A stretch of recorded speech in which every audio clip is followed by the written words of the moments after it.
Hey guys, it's Andy Hale from the Asheville School of Wine. I'm coming to you today to talk about some fantastic choices for summertime drinking.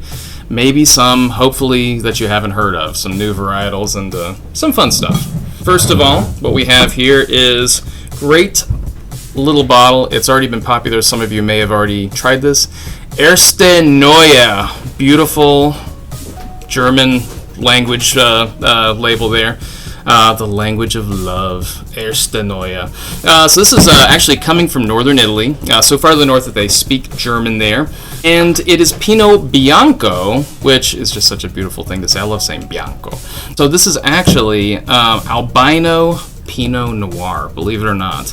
Really kind of cool. It's light, it's very fresh, pretty, slightly perfumey, just the tiniest, little bit perfumey.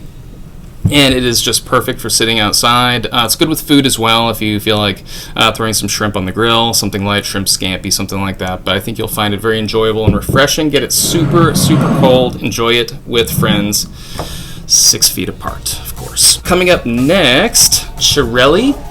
This is a fun little wine coming from Italy. This is actually coming from Abruzzo, so just kind of to the southeast of Tuscany, which many of you have probably been there.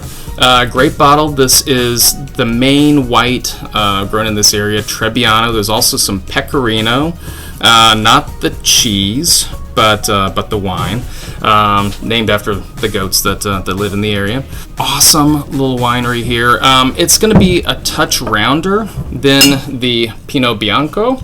Touch rounder, a little bit richer, more like honeysuckle, honeydew melon, apple, and they're using native yeast and just the tiniest little bit of SO2 sulfites just to kind of keep it together, keep it from getting too weird. But it is just a touch funky, just enough, just like me. That's not true. I'm not funky at all. I think I am. Coming up next, one of my absolute favorites. This is one of my favorite wines. I enjoy this every year. This is synonymous for me with summertime. Txakolina. Yeah, say it with me. Txakolina. It is spelled with a TX, but it's pronounced like a CH. So you can impress your friends by them saying Texacoli or something like that, and you can say, no, Txakolina. Super, super fun little wine. This is coming from the Basque region. You can tell because it's spelled all funny. So northern Spain is just the teensiest bit spritzy. So it's about like a soda. It's not like champagne, so you don't have to break out a flute, but it is super, super refreshing. Kind of like you're eating some strawberries that you've smoked just slightly because you like to smoke everything. You got that grill you're trying to show off, and then you took some fresh limes and just squeezed it right over the top of it.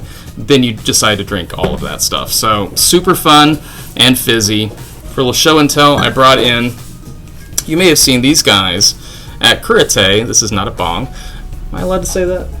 No, okay. So this is a traditional drinking vessel for Txakolina. It's called a Puron, and basically you put your wine in the top, and basically as the people were working in the fields during the day, they would pass this around, and you tilt it back, and wine sprays into your mouth. Super, super fun, and you can pass this around to your friends, and you can really arc out a long stream of wine into your mouth. It's very safe because no one catches COVID that way. It's really great. Super fun stuff. Enjoy your Txakolina out of your Puron.